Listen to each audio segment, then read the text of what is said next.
Farei tremer todas as nações, e virá o desejado de todas as nações. Encherei esta casa de glória, diz o Senhor dos Exércitos. Depois da destruição do templo por Nabucodonosor, foi reconstruído aproximadamente 500 anos antes do nascimento de Jesus, e quase por um povo que de um longo cativeiro voltara a um país devastado e quase deserto. Havia então entre eles homens idosos que tinham visto a glória do templo de Salomão, que choraram junto aos alicerces do novo edifício, porque deveria ser bem inferior ao antecedente. O sentimento que prevalecera é vivamente escrito pelo profeta. Quem entre vós que, tendo ficado, viu esta casa na sua primeira glória, e como a vês agora? Não é esta como nada em vossos olhos, comparada com aquela? Foi feita a promessa de que a glória desta última casa seria maior do que a anterior. Mas o segundo templo não igualou o primeiro em magnificência, tampouco foi consagrado pelos visíveis sinais da presença divina que o primeiro tivera. Não houve manifestação de poder sobrenatural para assinalar a sua dedicação. Não se viu nenhuma nuvem de glória a encher o santuário recém-erigido. Não desceu do céu nenhum fogo para consumir o sacrifício sobre o altar.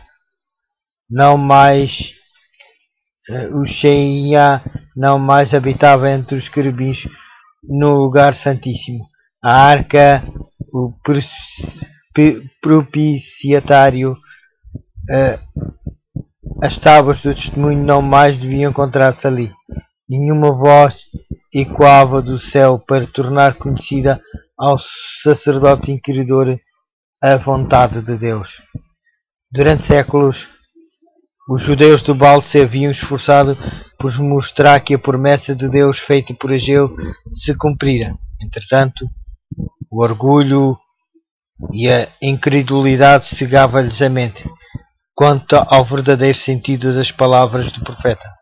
O segundo templo não foi honrado com a nuvem de glória de Deus, mas com a presença viva daquele em que habita corporalmente a plenitude da divindade, que foi o próprio Deus manifesto em carne, o desejado das nações.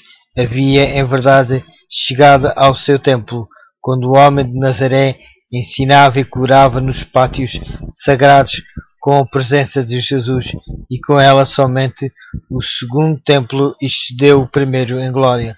Mas Israel afastara de si o dom do céu que lhe era oferecido, com o humilde mestre que naquele dia sairia do seu portal de ouro, a glória retirara-se do templo para sempre. Cumpriam-se as palavras do Salvador: eis que a vossa casa vai ficar-vos deserta. Os discípulos ficaram cheios de espanto e admiração ante a profecia de Jesus acerca da subversão do templo, e desejavam compreender melhor o significado das suas palavras. Durante mais de 40 anos haviam sido liberalmente expedidas para salientar os seus esplendores muitas riquezas, trabalhos e perícias arquitetónica. Herodes o Grande nele empregara prodigiosamente tanto riquezas romanas como tesouros judeus, e mesmo o imperador do mundo o tinha enriquecido com algumas ofertas, blocos maciços de mármore branco de tamanho quase fabuloso, provenientes de Roma para este fim, formavam parte da sua estrutura, e para eles chamaram os discípulos a atenção do mestre, dizendo: olha que pedras e que edifício! A estas palavras deu Jesus a solene e surpreendente resposta: em verdade vos digo que não ficará aqui pedra sobre pedra que não seja derribada. Com a subversão de Jerusalém, os discípulos associaram os factos da vinda pessoal de Cristo em glória temporal, a fim de assumir o trono do império do universo, castigar os judeus impenitentes e libertar a nação do jugo romano. O Senhor dissera-lhes que viria a segunda vez, daí com a menção dos juízos sobre Jerusalém, volveram o pensamento para aquela vinda e, como estivessem reunidos em torno do Salvador no Monte das Oliveiras, perguntaram: quando serão essas coisas e que sinal haverá na tua vinda e do fim do mundo?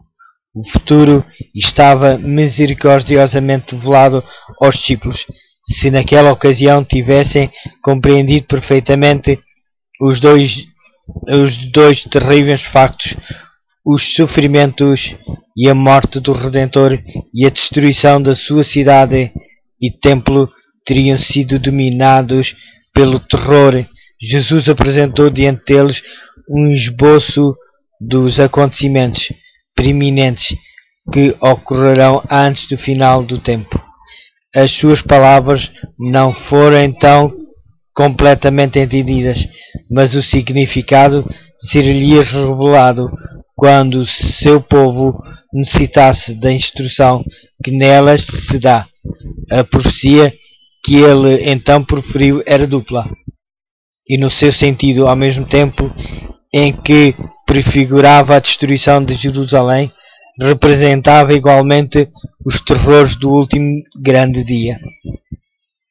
Jesus declarou aos discípulos que o escutavam os juízos que deveriam cair sobre a apóstata Israel, e especialmente o castigo retribuidor que lhes sobreviria por causa da rejeição e crucificação do Messias. Sinais inequívocos precederiam a terrível culminação. A hora temida viria, súbita e celeremente, e o Salvador advertiu os seus seguidores: quando pois vires que a abominação da desolação de que falou o profeta Daniel está no lugar santo, quem lê entenda. Então os que estiverem na Judeia fujam para os montes. Quando os estandartes idolátricos dos romanos fossem arvorados em terra santa, a qual se estendia por alguns estádios fora do muro da cidade, então os seguidores de Jesus deveriam achar segurança na fuga. Quando vissem o sinal de aviso, os que desejassem escapar não deveriam demorar-se por toda a terra da Judeia, bem como em Jerusalém. Mesmo o sinal para a fuga deveria ser imediatamente obedecido. Aquele que por acaso estivesse no telhado não deveria descer a casa para salvar os tesouros mais valiosos, mas que fugisse para os montes, como o Senhor diz. Assim, só o grande conflito, a história da redenção e a história do final da terra